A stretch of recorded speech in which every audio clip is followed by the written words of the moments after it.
बता दें कि आने वाले बिहार विधानसभा चुनाव काफी गंभीर होने वाला है और बिहार विधानसभा की चुनाव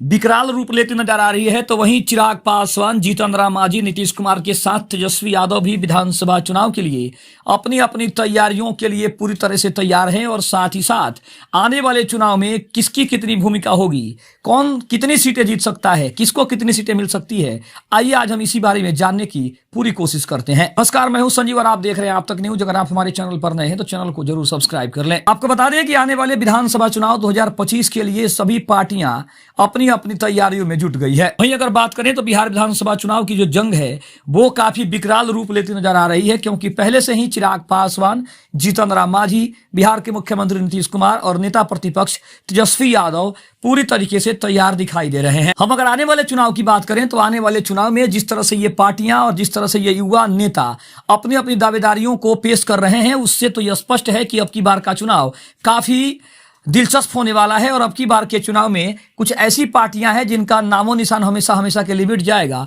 तो कुछ ऐसी भी पार्टियां हैं जो कभी बिहार का एक हिस्सा हुआ करती थी, लेकिन अब आने वाले समय में वो मुख्य रूप से एक बड़ी पार्टी की बड़ी भूमिका में सामने आ सकती है। हम बात कर रहे हैं केंद्रीय मंत्री और लोजपा रामविलास के राष्ट्रीय अध्यक्ष तथा खाद्य एवं प्रसंस्करण उद्योग मंत्री चिराग पासवान की।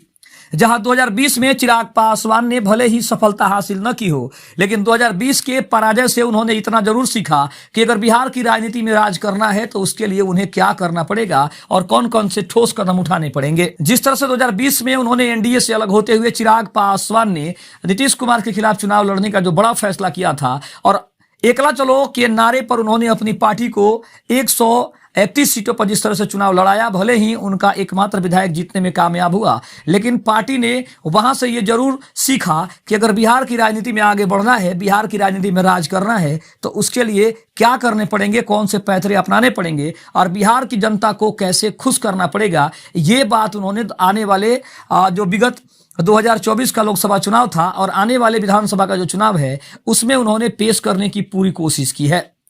2024 के लोकसभा चुनाव में चिराग पासवान ने खुद को इतना मजबूत कर लिया कि बीजेपी को उन्हें आखिरकार 5 लोकसभा की बड़ी सीटें देनी पड़ी, क्योंकि तब बीजेपी को और एनडीए के दल को यह पता चल गया था कि चिराग पासवान को इग्नोर करना मतलब अपने पैरों पर कुल्हाड़ी मारना है। लेकिन अब जिस तरह से 2025 के विधानसभा चुनाव में चिराग पासवान ने एक तरफा ऐलान कर दिया है कि बिहार उन्हें बुला रहा है, इसका मतलब साफ है कि वो बिहार के मुख्यमंत्री पद के प्रबल दावेदार बनना चाहते हैं और अब ये भी चाहते हैं कि बीजेपी ये फैसला जल्द से जल्द करे कि चिराग पासवान ही उसके आने वाले समय के मुख्यमंत्री हैं। लेकिन नीतीश कुमार उनके राह के सबसे बड़े रोड़े हैं। जिस तरह से 2020 के विधानसभा चुनाव में चिराग पासवान ने रोड़ा बनकर नीतीश कुमार का रास्ता कहीं ना कहीं तोड़ने का काम किया था, भटकाने का काम किया था, उसी तरह से अब 2025 के विधानसभा चुनाव से पहले चिराग पासवान ने यह स्पष्ट कर दिया कि आने वाले विधानसभा चुनाव में वो चुनाव लड़ने के बारे में सोच रहे हैं। और बिहार की जो युवा शक्ति है,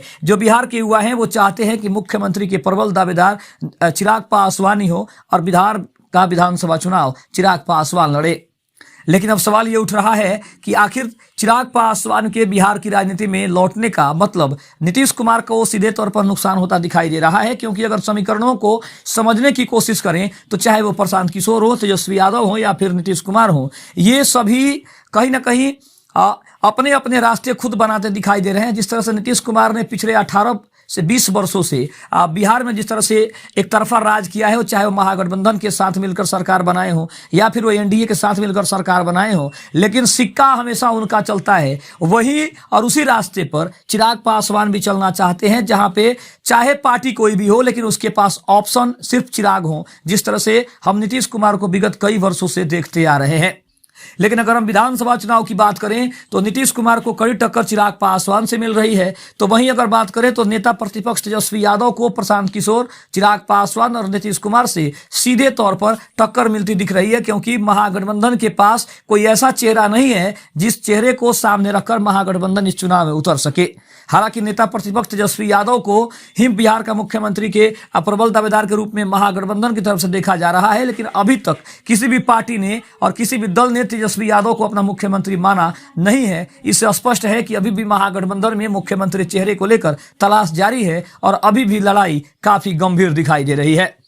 लेकिन अगर हम एनडीए की बात करें तो एनडीए बार बार ये कहता नजर आ रहा है, या फिर एनडीए के बड़े बड़े नेता भी ये कहते नजर आ रहे हो कि नीतीश कुमार के नेतृत्व में ही चुनाव लड़ेंगे और नीतीश कुमार ही उनके दल के सबसे बड़े नेता होंगे। लेकिन जिस तरह से चिराग पासवान एकाएक ये कहते नजर आ रहे हैं कि वो बिहार लौटना चाहते हैं, बिहार की राजनीति में वो खड़ा होना चाहते हैं, विधानसभा का चुनाव लड़ना चाहते हैं, इससे तो साफ और स्पष्ट है कि एनडीए के अंदर भी आने वाले समय में भूचाल मचने वाला है। क्योंकि जीतन राम मांझी ने पहले ही ऐलान कर दिया है कि वो